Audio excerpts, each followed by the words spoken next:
আপনার তৈরি করা রুটি কি শক্ত হয়ে যায়, বানানোর পরে নরম থাকে না, এরকম ফুলে বল হচ্ছে না? আজকের রেসিপিতে পারফেক্ট রুটি তৈরি করার কিছু গোপন টিপস এবং ট্রিক্স শেয়ার করব। তো চলুন শুরু করি। 1 কাপ পরিমাণ আটার খামির তৈরি করব। প্যানে পানি দিয়ে দিচ্ছি 100 ml এর মতো। লবণ দিচ্ছি 1/4 চা চামচ বা স্বাদ মতো। পানি বয়েলিং টেম্পারেচার মানে 100 ডিগ্রি সেলসিয়াস তাপমাত্রায় না আসা পর্যন্ত অপেক্ষা করব। পানিতে বয়েল আসলে ছেড়ে দিব 1 কাপ পরিমাণ আটা।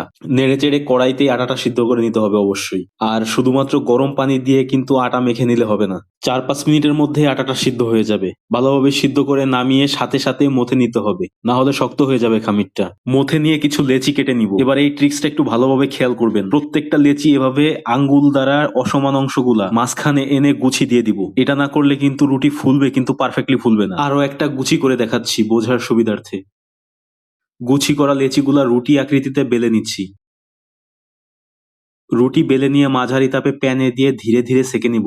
এক পাশ হয়ে গেলে উল্টে দেওয়ার পরে দেখবেন নিজে নিজেই ফুলে একদম ঢোল হয়ে যাচ্ছে। আরো একটা দেখাই, দেখুন এভাবে প্রত্যেকটা ফুলে একদম বল হয়ে যাবে।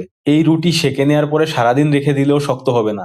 এই রুটি 4 ডিগ্রি সেলসিয়াস তাপমাত্রা বা নর্মাল ফ্রিজে সংরক্ষণ করে খেতে পারবেন 2-3 দিন, তাও শক্ত হবে না। আর রেসিপিটা ভালো লাগলে অবশ্যই শেয়ার করে দিবেন। রেসিপিটা কেমন হলো জানাবেন।